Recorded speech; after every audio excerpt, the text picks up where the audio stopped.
How do you listen and process opinions others share with you? Do you just follow blindly or you ask why? Hang in there. See you in a bit.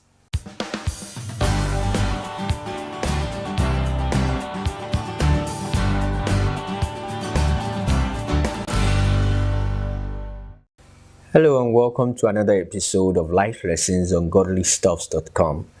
Today we'll be looking at the topic always ask why. There's this story recorded in Acts of the Apostles chapter 19. A man who goes by the name Demetrius instigated a group of craftsmen and in the long run the whole community against Paul and others preaching the gospel simply because their message was touching lives and moving people away from idol worship, which was how Demetrius and his group, defrauded the people. So he painted some ridiculous accusations in colors of religious sentiments when actually his main reason for opposing Paul was profit. After all was said and done, the riot began. And when the reason for the riot was to be passed among the rioters, their stories were disjointed. Verse 32 puts it this way. Let me read it to you. It says, "Now some cried out one thing, some another, for the assembly was in confusion, and most of them did not know why they came together." There is a saying that goes like this: the devil is in the detail.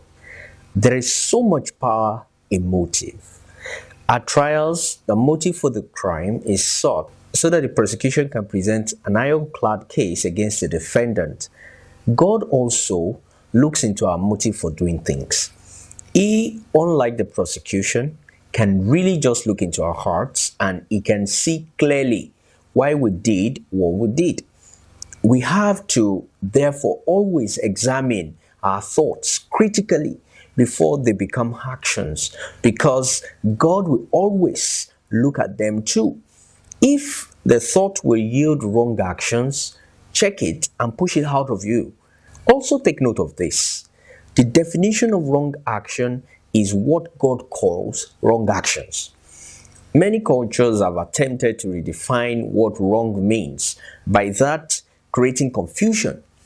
But God will never change. He is such a constant that can be relied on to guide us as we journey through the terrain of life. As you think, you will eventually be. That's what Proverbs 23:7 says. So change your thinking, watch your motive, and your actions will be pure. Demetrius and the silversmith were willing to kill and destroy Paul and the other disciples for the sake of profit. Does that sound familiar? That's our world today, where profit is worth more than human lives.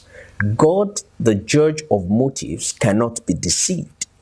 While the plan was hatched, he sees. While it is being executed, he sees. So when he judges, you won't be able to deny what you did or why you did it. Sometimes people also follow blindly. They see a cause that looks and sounds good, and they do not examine its motives. The people of Ephesus in this passage were deceived into thinking Paul and the disciples were their enemies, when it was actually their benefactors, Demetrius, and these craftsmen that were their enemies. That should also sound familiar. Examine why you are required to react at the time.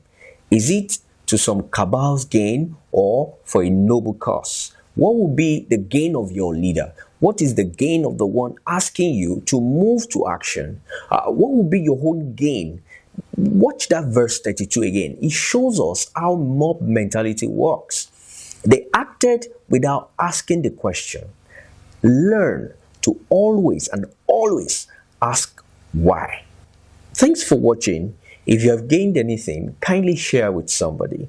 You can continue this conversation with me on Facebook, Instagram, and Twitter via the handle at IYAdemowo. It's written on your screen. And don't forget to like and follow me on these platforms as well. You can also watch more videos on YouTube. Just type in Iyanu Ademo as on your screen into the search bar somewhere at the top of your youtube.com page. Don't forget to subscribe to the channel to be notified every time we post a new video. I am Iyanu Ademo. Have a blessed week.